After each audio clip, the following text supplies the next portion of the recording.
Boys and girls, and welcome to another REISA Storytime session. We're so glad to see you today. Are you getting excited for Christmas? It's just around the corner.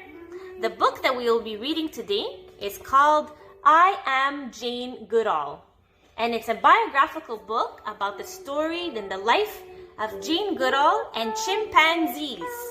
We hope that you enjoy it.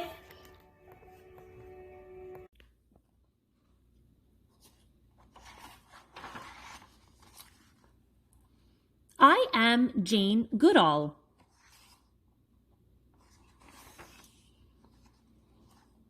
On my first birthday, my father bought me a cuddly toy chimpanzee named Jubilee.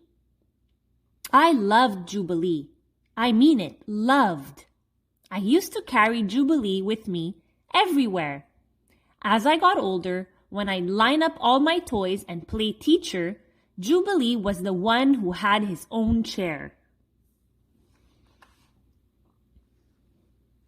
I didn't just love my toy chimpanzee though. I loved all animals, even the earthworms I found in the garden.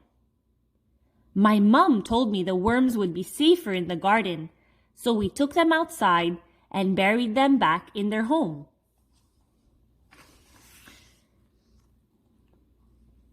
At 5 years old, I was curious to learn how chickens lay eggs, so I crawled into my grandmother's hen house to watch.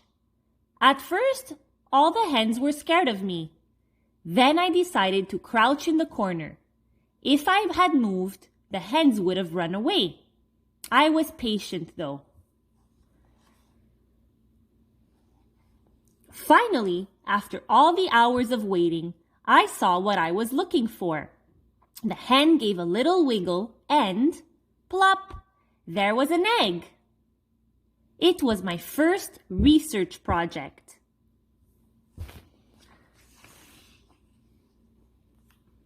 In addition to animals, I also loved nature. I named the chestnut tree Nookie and the beech tree Beech. Beech was my favorite. Oh, that was another thing I loved, reading.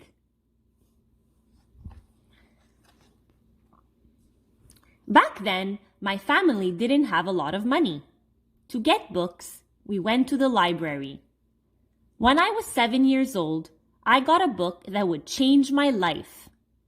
It was called The Story of Dr. Dolittle.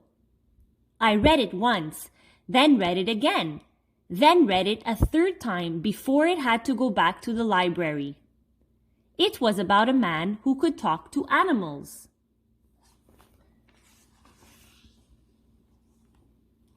In the book, there's a parrot who says that if you want to learn how animals talk, you need the power of observation. But what I remembered most is the part where Dr. Dolittle and his animal friends are being chased and they come to a cliff. Right there, the monkeys joined hands and feet. They became the bridge. Isn't that beautiful? We can accomplish anything by working together. After reading that book, I vowed that I would go to Africa and live among the animals.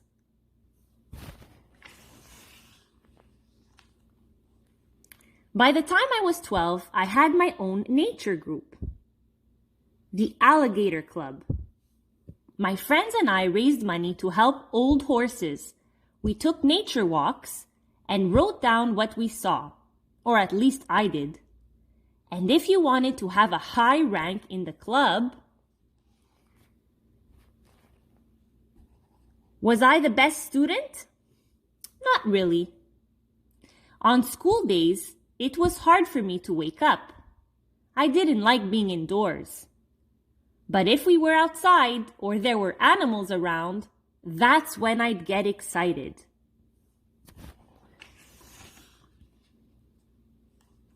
I wanted a job where I could learn more about animals. But back then, if you were a girl, people didn't think you could become a scientist. They expected girls to become nurses, secretaries, or teachers. I wanted to go to Africa. I wanted to study animals. Luckily, my mom always told me, if you really want something, work hard for it. If you don't give up, you'll find a way. I never forgot that. Soon I had my chance. One of my school friends invited me to visit her family in Kenya. To pay for a trip, I worked as a waitress and hid my money under the carpet. One day, I closed the curtains, counted it all, and I've got enough. I'm going to Africa.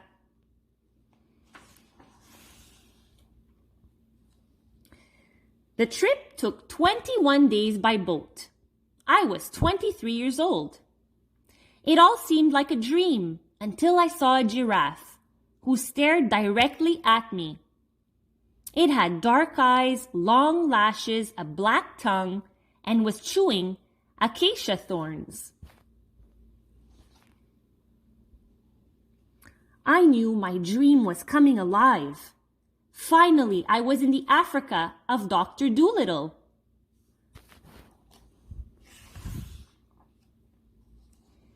Two months later, my life changed again. Someone told me, if you are interested in animals, you must meet Dr. Louis Leakey. Dr. Leakey was an anthropologist, which means he studied how humans live, and also a paleontologist, which means he studied fossils and bones. At first, he hired me as a secretary, but he was quickly impressed with what I knew about animals, including his own pets.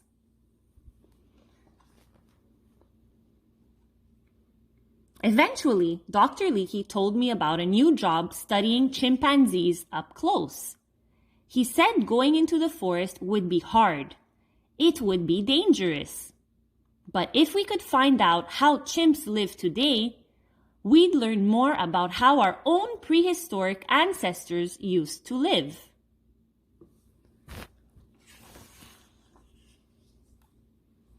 For a year, I read everything I could about chimpanzees. I was also told that women couldn't be alone in the forest. They said I needed a guide, plus a companion. My mom offered to come. I was ready.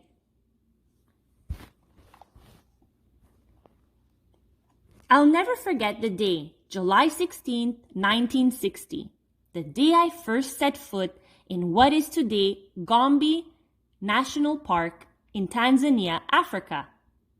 At 26 years old, I had finally made it to the home of chimpanzees.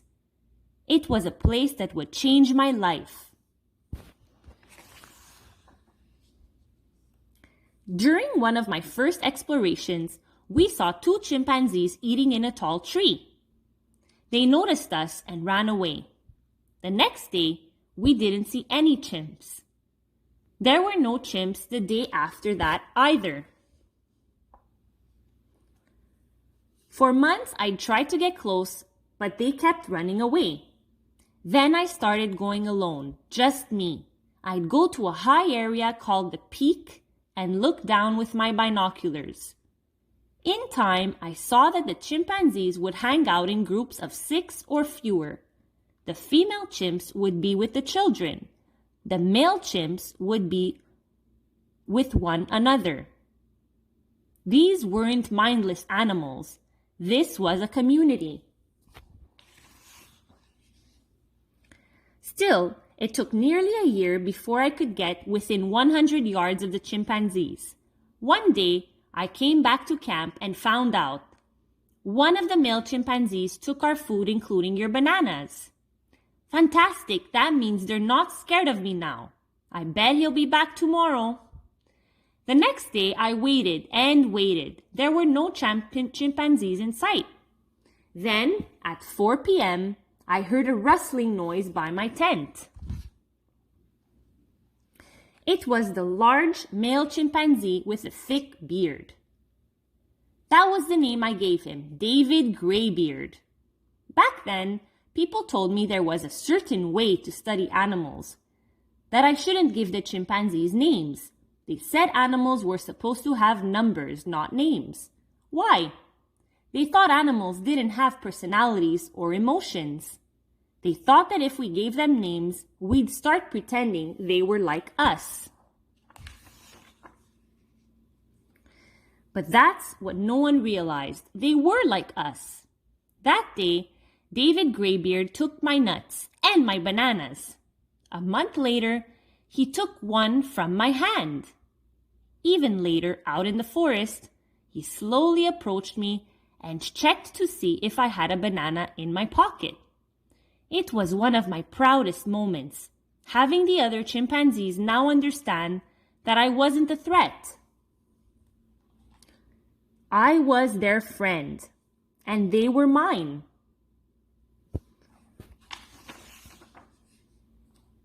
Over time, by seeing the chimpanzees as individuals, I could truly understand them. David was calm, though he liked getting what he wanted. Goliath was easily excited. William was shy. Old Flo was a strong mother, always bringing her daughter and son. As I watched, I learned one of the coolest things of all. One day, I saw David Graybeard stripping leaves from a twig, then sticking the twig into a termite mound. He wasn't just using the twig as a tool. He had made that tool.